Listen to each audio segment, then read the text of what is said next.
All right, we're going to start today by looking at the front page of Yahoo Finance. This is one of the best places to get news about the stock market and business. Um, and you can see that we have two news stories which were pretty eye-opening. First of all, we had the Justice Department, probably under the direction of President Trump, um, filing a probe against the Fed chief, Jerome Powell. And the problem with that is that it there's a risk that there is instability in the Fed. And right now, it's the Fed's job to keep things stable and keep inflation stable, the job situation stable.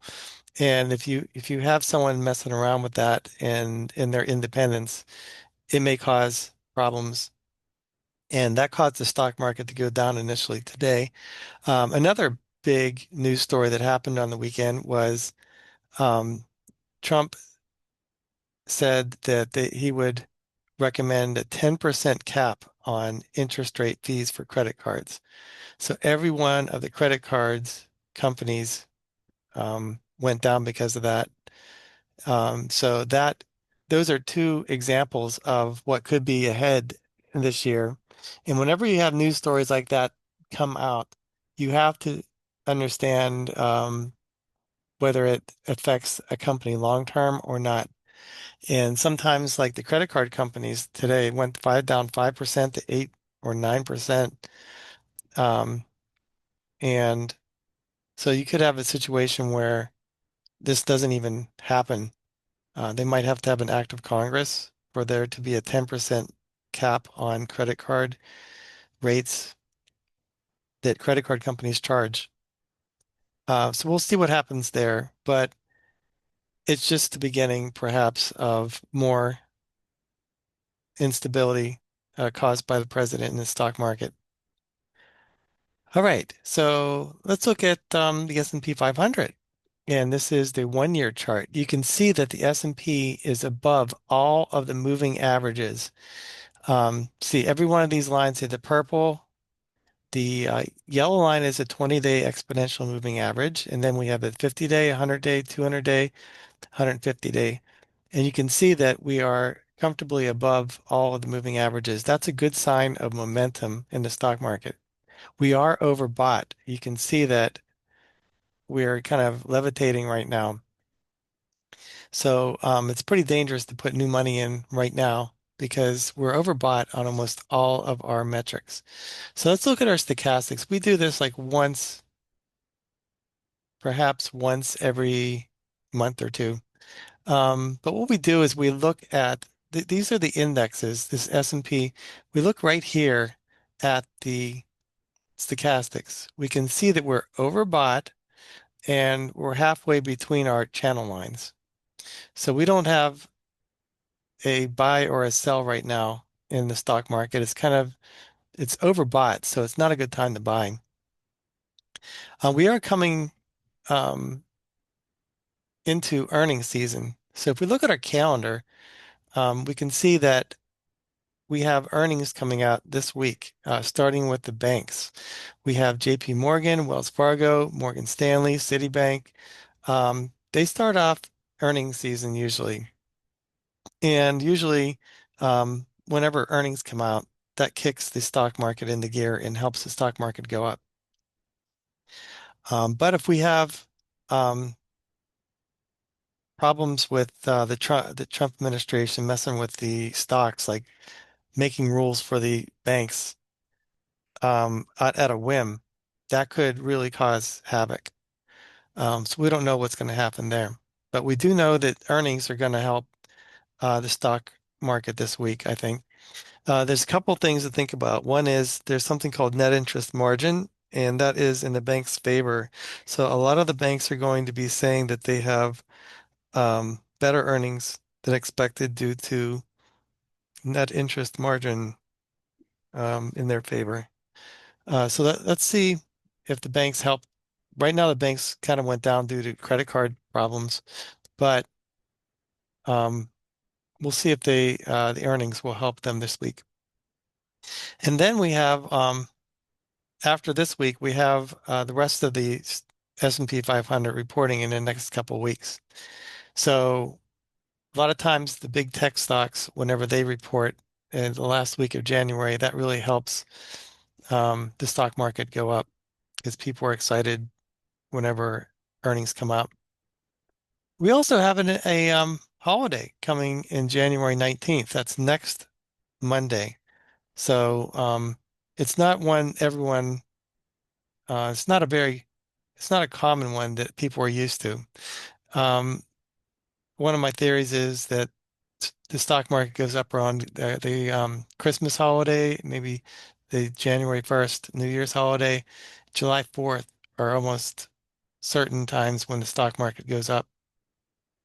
But um, this is a relatively new holiday, so maybe the 19th of January, maybe it won't make the stock market go up like it normally would for holidays. All right, so let's look at um, continue looking at our stochastics. We start with the S&P 500. Let's look at the QQ. Let me see. The QQQ, you can see that it is overbought right now, halfway between its trend lines. You can see that right now the defense sector was on fire for the past week or two, and it's at the top of its range. It's done a lot of good news for geopolitical issues that it's going to require a lot of defense spending. And Trump actually also said that there would be a lot of a lot of more spending for the defense from 1 trillion to 1.5 trillion. So that is really good for the defense sector. Let's look at this. This is the gold. Gold has been in an uptrend at least for 2 years now, and you can see it's very, very um, strong, and it's over all of its moving averages. Whenever you have a problem where the president is getting into a lot of wars around the world and messing around with the Fed, a lot of people gravitate towards gold and silver and precious metals because when there's uncertainty in the world and in the stock market, people gravitate towards gold. So we're going to keep our eye on gold. Right now, it's right in the middle of our trend lines and it's overbought, so we don't want to buy it right now. Okay, so let's look at consumer discretionary. You can see it's overbought towards the top of its range. It's not a good time to buy the material sector either because it's overbought and above right at the top of the channel. And XLC, it's halfway between its trend line, so it's not a buy or a sell. And it's halfway between it's at 87, so it's still overbought. It's not a good time to buy that sector. Um, you see, let's look at some sectors that are a good time to buy. Look at this utilities. Utilities are actually in a downtrend, and they are not performing with the AI trade anymore. So they are oversold, and they are below most of the moving averages. So it looks like the utility sector is losing its momentum. Let's look at the real estate sector. It's been going down for multiple years. So the trend line is probably still going down. Let's look at XLE, which is the energy sector. You can see that is in an uptrend. It had a lot of good news recently about the war in Venezuela, and not the war, but what's happening in Venezuela and Iran. So a lot of the oil drilling companies and processing of oil companies are doing really well, such as Valero and integrated companies like Chevron and Exxon, because they're going to have a lot more business with Venezuela situation. Okay, let's look at Look at the home construction ETF. You can see that it's been in a downtrend for at least a half a year. And recently it got a little bit of breather. So let's look, it's starting a new sideways pattern like this. We're going to follow that, but until interest rates go down substantially, the sector is probably going to still be sideways. All right, so that was good to go through those sectors every now and then. Let's go through our meeting notes.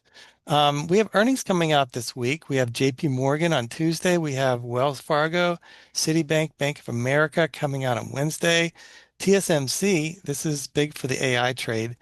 They're going to give a hint of all the orders that were processed for semiconductor. And we have Morgan Stanley, Goldman Sachs, and PNC Bank. So we're going to get a real good idea of how good the AI trade is going to be with TSMC. We're going to have all of the banks tell us about the consumer and how good the economy is. Um, so that's going to be great. And we got some reports coming out from the government also. All right. So an interesting thing here is we have 69% of the S&P 500 above the 50-day moving average. We have this little chart here, and there's 64% above the 60-day moving average. We have a little translation. Whenever it's over 70, which is very close right now, that's a bullish market. That means majority of stocks are trending upwards, and that signals a broad market strength. All right, so right now we do have there are more stocks making highs than making lows. And so we do have a lot of, we have earnings right around the corner to help the stocks. All right. And let's look at our monthly stock returns. And before we start the year, we're going to look at, January is usually a good month. And then we have March, April, and May, good months. June is a subpar month, usually 0% return. And then August, September, there's a lot of reasons why this is called seasonality. A lot of times there's people going on vacation, August, September, and June, and there's less activity. And also earnings reports don't come out during these times. So February, there aren't um, a lot of earnings reports coming out. So those are some reasons why there's subpar returns during that time. And then towards the end of the year, it usually has a better returns. But we have something to keep in mind. We have a lot of volatility in the months of March and September, October, November. So be ready for the stock market to be pretty wild during those times, meaning volatility. All right. So if we look at our S&P, well, we are overbought right now. So it's probably um, we like to buy things whenever the stock market is down and oversold, like right here. That was last time we had that was probably December 31st, December, the week of Christmas. And let's look at the 10-year yield. You can see that we're kind of going sideways. We're not really going up or down right now. And we're basically um, going around the same rate for the past month or two.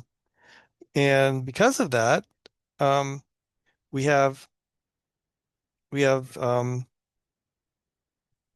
we have the home builders kind of in the same mark time pattern going sideways. Let's look at our variables in the stock market. We have the WTI crude unchanged from last week, still 58. We have a lot of production and we have a kind of a slowing economy around the world. So the combination keeps the price of oil pretty low. And let me see. We have inflation basically unchanged since last week, maybe up just a little bit. Um, tariffs don't seem to have much of an effect on inflation. We have the dollar index up just a little bit this week. It was in a downtrend all of last week, but now last year, but now the dollar is kind of improving just a little bit. So what that tells us is we're not going to have the multinational companies such as Facebook and Google reporting a bonus from the US dollar. It'll be kind of flat and they won't have much of an effect on their earnings. Let me see, we have gold has been, it's up again, another 1.7%. Gold and silver have been on fire since the beginning of last year, and they keep going up. And there is a possibility of China reducing the output of silver. It's starting pretty soon. So if that happens, then the price of silver probably goes up some more because of supply and demand. Um, and the price of silver usually goes up with the price of gold. That's what's been happening recently. Right. So you can see that we're like in a sideways pattern for the US dollar. And fear and greed index, we are neutral right now. That means people aren't expecting bad things and people aren't expecting good things either. So we are neutral. It's really a blah time in the stock market. No good action to take. It's not a good time to buy or sell. Um, we have to wait for another day for opportunities to come. All right, and we do have the individual investor bullish for the last month. So bullish are we have to do the opposite of what the amateur investor does. So that we have to have caution, take some profits off the table or don't buy. Okay. So a lot of what we're doing in these talks is we try to do the opposite of what the average investor is doing. Okay, so the VIX is 14. So it is really low. There's not a lot of fear in the market. And um, right now there's a lot of stability. We have I would say the amateur investor is thinking that they're greedy. We have like a neutral. I think we have we still have greed in the market. We have more stocks hitting new highs every day, and we have momentum in our stock market. And we have 70% of our stocks above the moving averages. So in general, we do have momentum. We have greed. So I'd say we're greedy right now. And let me see.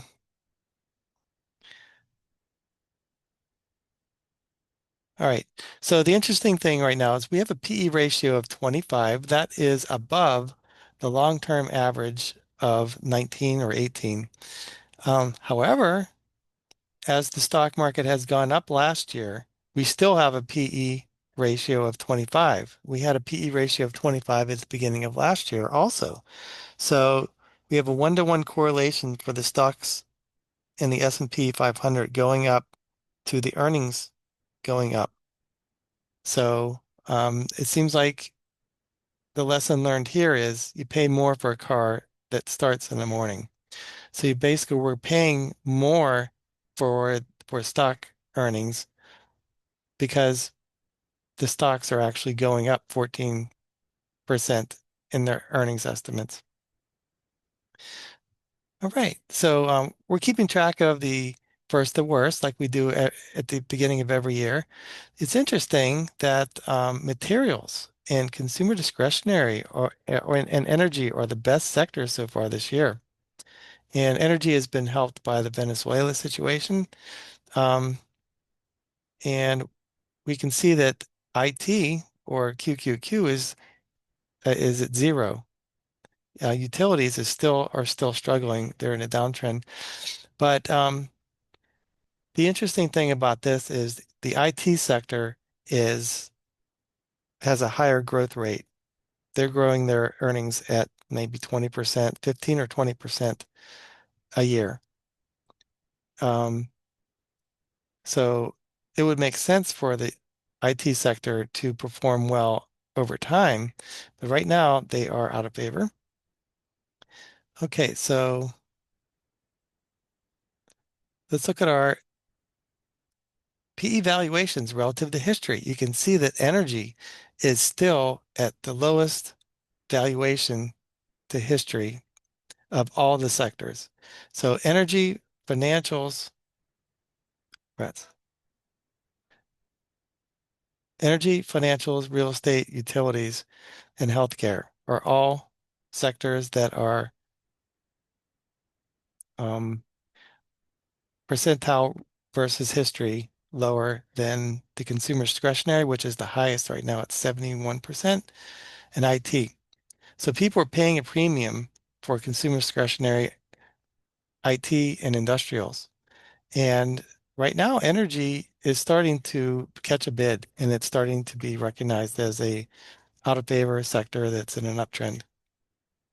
Financials took a hit today because of the news story about capping the interest rates that credit card companies can charge to 10%. But they are going to have earnings come out this week. So let's see if the earnings turn around the story. All right. And let's look at some of the stocks going up and down today. We have Western Digital. We have a lot of our theme here is hard drives, memory for the data center. So we have Akamai Technology. They do like video comp. They do a lot of networking for the data center. We have Newmont Corporation. They are a gold manufacturer, a miner. And we have Freeport-McMoRan. They do gold and copper. So we have a theme of copper and gold mining companies. Albemarle, they do mining for lithium and other materials. So we have a lot of mining companies in the top stocks, and we have some data hard drive oriented Vistra. A lot of these, Vistra is a AI data center play. So is Akamai and Western Digital and Seagate. So that's the theme for today. And the ones going down the most are the credit card companies that are going to be most affected if the president finds a way to limit the amount that they can charge their customers to 10%. So the reason why Synchrony and Capital One are down the most is they service the subprime market, the customers that would pay above 10%, a lot more than that. And what's going to happen if indeed president is successful in capping the rates at 10%, if that happens, then their credit cards will be canceled and they'll have to go to loan sharks for their loans, which are 25% loan rate. So it might backfire on the president. So let's look at other stocks that are going down a lot. We have American Express. We have, okay, American Express, Synchrony, Capital One are all affected by the credit card fiasco. And then we have Baker Hughes. That's interesting because they benefit from the Venezuela refining situation. Maybe it's just profit taking from being up so long. And then we have Intel and okay, that was a good lesson. Well, that was a good exercise. Let's look at the stocks going up and down the most. We have oil up down the most. Oil, the banking ETF. Okay, that's down because of this credit card fiasco. And regional banking, financial. Okay, so these are all down because of the 10% cap on credit card rates. Then we have biotech. Ones doing the best are gold miners. Um, that's interesting. We're going to look at some of the top bargains right now. I did a stock screen this week. I filtered based on peg ratio. You can see all the stocks that have that are a bargain compared to according to Fidelity. Whenever you have a peg ratio 0.28, that means you're one third off. The reason why a lot of these companies are in this screen right here are they all have warts. They all have problems, and we just have to maybe even look past the problems or find out why. And if it's a deal breaker, then we won't be interested in it. But you can see the highlighted companies that I'm looking at here. New Gold, we have Newmont Mining, Eldorado Gold, we have Kincross Gold Corp. So we have a lot of companies that are gold miners that are on sale right now for some reason. Gold is doing really good as a commodity. So I'm wondering why we have so many in our top in our stock screen for this week. So gold miners did the best. Then we have the mining, home construction, okay, and telecom. Hmm. So we can't tell from the 10-year because the 10-year is kind of going sideways. Isn't down a whole lot today. So that doesn't tell us much about the direction of it isn't enough to affect the sectors going up and down today. Hmm. Okay.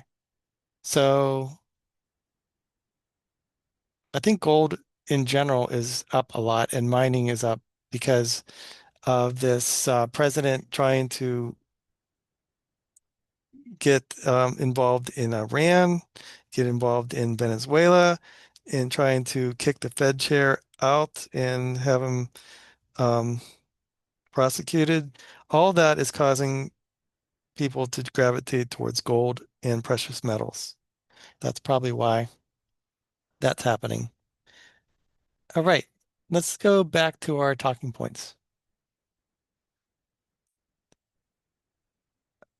All right, so um, let's look at Dan Now's picks from the beginning of the year.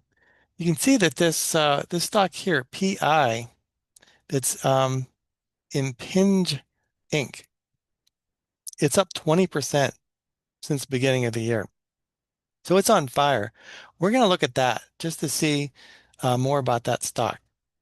You can see Apple is down 4.98% so far this year. If we look at Apple in the charts, let's look at Apple. Here it is. You can see that this is almost the perfect time to buy it. It's at the bottom of its trend line. It's oversold and it's right at the 200-day moving average, which is this green line. So it is in an uptrend, and we're going to have earnings come out pretty soon. They just announced this recently, yesterday, that they're going to work with Google's Gemini to bring AI to Siri. And everyone who has an iPhone has been waiting for that. And that could influence a news cycle and get people excited again. So let's see if Dan's pick turns out to be good this year. So Cisco is another pick. It's down 3%. Nike is up 3%, and Boeing is up 4.7%. And PI, we're going to look at it next. Why does he like each of these? He likes Cisco, keep riding the AI wave, the corporate upgrade cycle. BA, this is Boeing. He loves backlogs. So he likes Boeing because Boeing has um, like a 7 or 10 year backlog of orders. So their biggest issue right now is making quality airplanes and making them fast. So right now they have a big backlog, but they can't um, make a whole lot of them. So, but they are turning the corner on that. And they are a duopoly with Airbus. So that's another big thing. They can charge monopoly rates. Nike, It's a turnaround with depressed multiples. We went over that last week. It's pretty shaky if you ask me. They have a lot of competition. Apple, better late than never. AI-enabled foldable iPhone is coming this year. So there's going to be um, Google Gemini coming to AI Siri, and that's going to be a big beneficiary. And RFID tech at an inflection point. Okay, we'll go over this PI right now. Impinge. Okay, Impinge, this is hard to get your head around. It doesn't sell memory or processors. Um, Attention around Impinge is centered on its role in the expanding of Internet of Things ecosystem and rising demand for item-level tracking solutions as more retailers and logistic players lean into RFID technology. So RFID is just a way to put a tag on an item and track it as it goes through and is delivered to the customer. This growing strategic relevance has helped fuel shifting sentiment with investors repricing the stock as a key beneficiary of long-term digital transformation themes. So I looked at the earnings estimates. They earned from 24 to 25.5%. So that's 1%. Um, the best earnings estimate that I got is from this year to next year. They're growing at 38%. So we have work. It's kind of shaky. We don't have a whole lot of years of information. Usually with big stocks, we go out to 2028 or more. But we see that it's growing at 40%, 38%. And the forward PE is 84, which is really pricey. So it can't make a mistake. If it makes a mistake and misses numbers, they're going to be hit a lot. The profit margin is negative 3%. I like to have 13 or more. Now, return on equity is negative 7.49%. So I want like 13% whenever I buy something. Um, so the balance sheet, they have probably around 90 million in debt out of 6 billion, which is very manageable. It's negligible. So we can ignore that. And the operating cash flow is 37 million per year, which is it's okay. Um, okay, it's a smaller company. It's kind of sketchy. The numbers definitely aren't here for like Warren Buffett wouldn't buy this company. He would wait for a company to settle in before he bought some of it. And CFRA that has this second rate report for the company. It doesn't review it as good as other companies. And also, Morningstar didn't even have cover the stock. So, and they recommended to sell the stock. So we're going to keep following it because Dan Now's recommended it, and it's up 20% this year. Um, but it's a tricky one. It's a tricky one. I wouldn't invest in it because I like stocks that Warren Buffett would buy. Okay, so let's look at the stock screen again for this week. We can see an interesting Ryanair. We have some airlines here. Ryanair, we have Sun Country. It's supposedly half off. So the PEG ratio is 0.5. And right as soon as I ran the screen, I saw Allegiant travel to buy Sun Country Airlines for about 1.1 billion. So Allegiant must have seen Sun Country as like half off whenever it decided to buy it.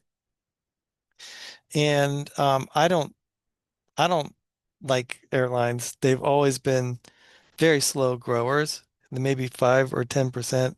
Five is average for airline growth. And Warren Buffett sold out of all of his airlines. So I'm not an airline person, but it's interesting to see an undervalued stock that's on our screen get taken over. Okay, let's see.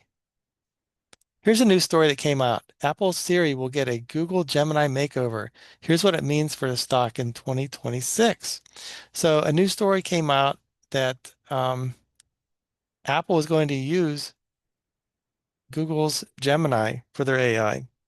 And that's important because there's been a big doubt about if Google has, if they might lose some of their market share in search to some of the AI players. Because if you have an intelligent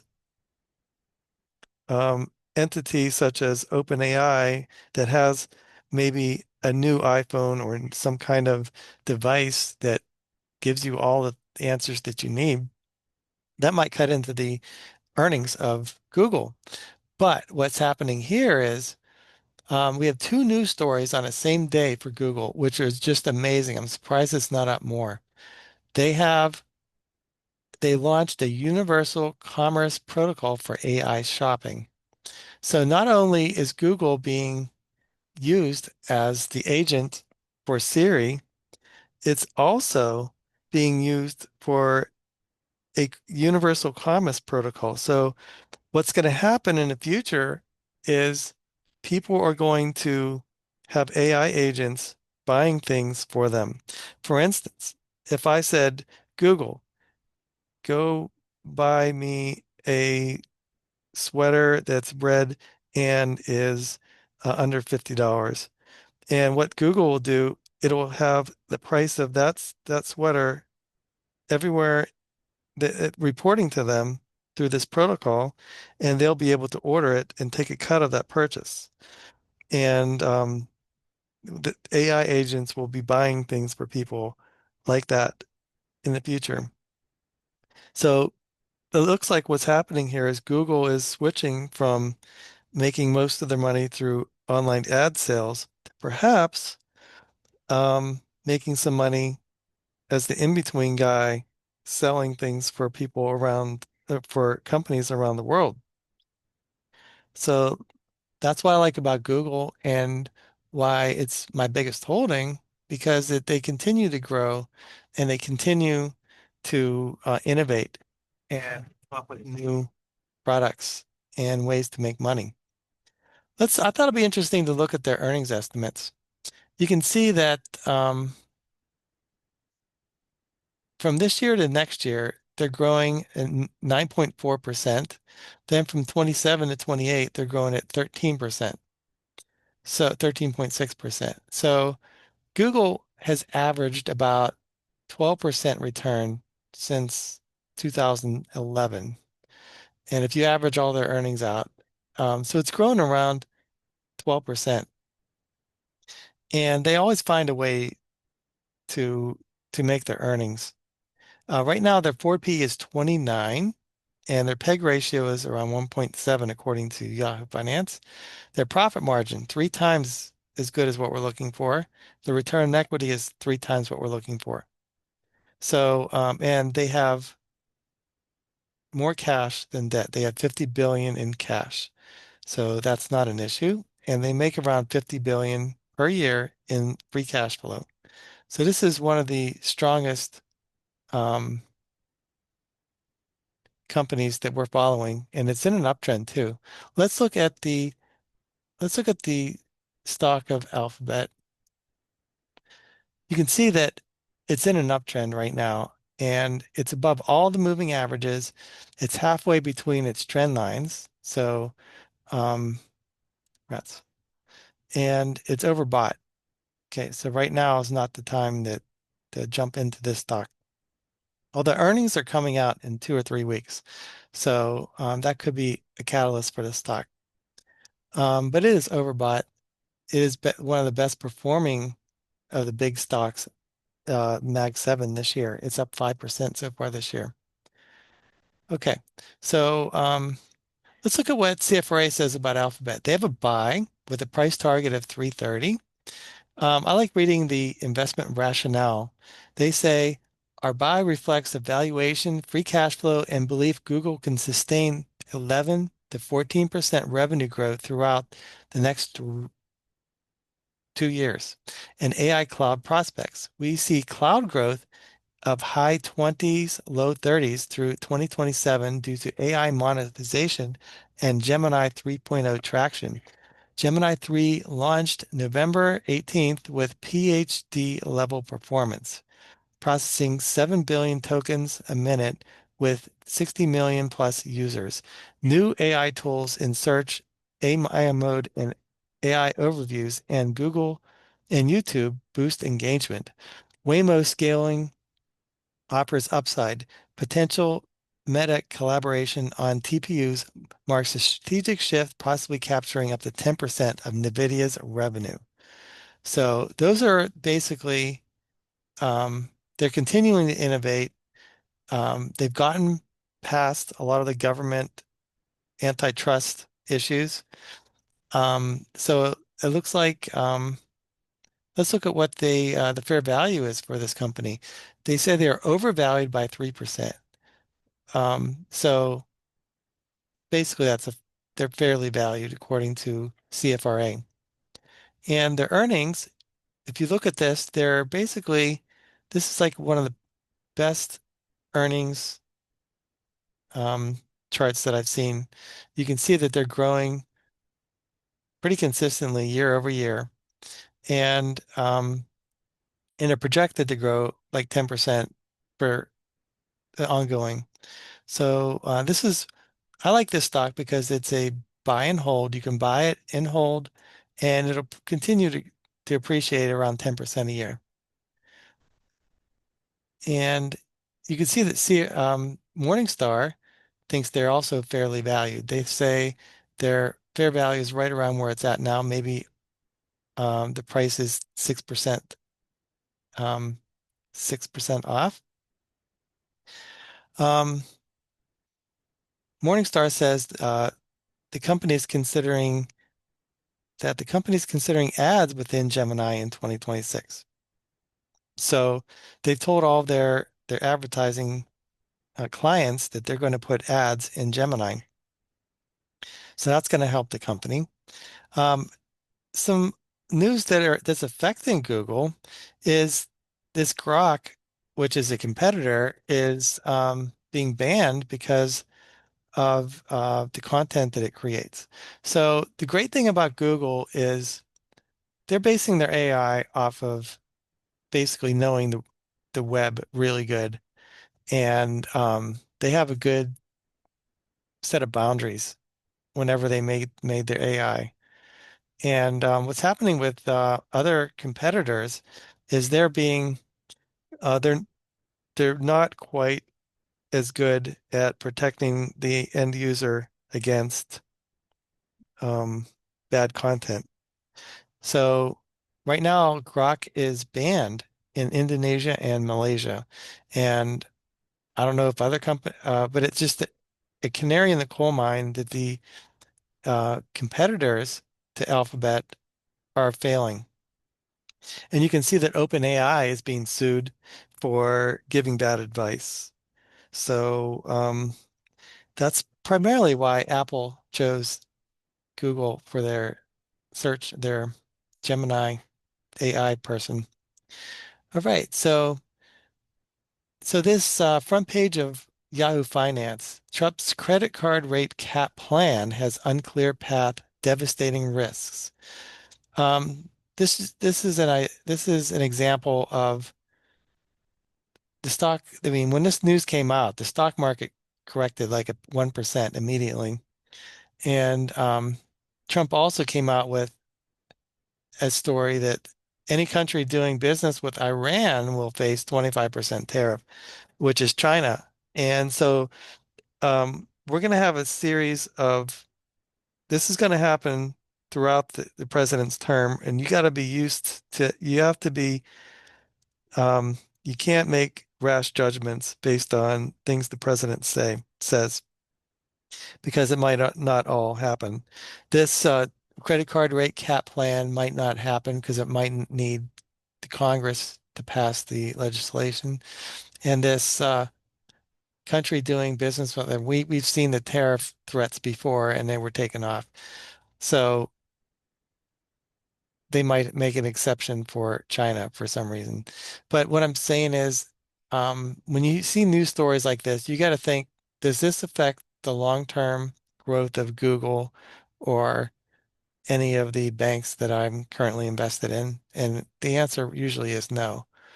So, um, but that's part of what we're doing here is we're looking at news stories and how they affect the stocks, and it's a learning experience. All right. So, I thought it'd be interesting. Every quarter I go through some top holdings of some popular mutual funds. This is Vanguard Prime Cap Investor. So VPMCX. And I thought it'd be interesting to see their top holdings. Their top holding is basically Eli Lilly. Eli is growing at 30% or so, and they have a new weight loss drug pill that's probably going to be approved sometime this year. And it's much better performance than any other of the competitors. So, and um, they also have the injectable version of their weight loss, which is on fire. We have Micron, we have Microsoft, Google, KLAC. They do they sell semiconductors and manufacturing for the semiconductor industry. And NVIDIA, we follow that one. Boston Scientific, they do medical devices. Alibaba, they're a Chinese company that also is getting into AI. Tesla and AstraZeneca, which is a drug company. Okay, I thought it'd be interesting. The reason why I go over top holdings of mutual funds, usually mutual funds don't trade in and out of positions very often. And mutual funds, especially Vanguard, Fidelity, and some of the top mutual funds, they have an unlimited amount of research. So they can talk to the actual presidents of companies because they know that they will be buying and investing in the company. So whenever you follow the top holdings of funds, a lot of times it's a good idea to model your portfolio of your buy and hold to mutual funds top holdings. And all right, that is all I had to say for today. I hope you enjoyed the talk, and I'll see you next time.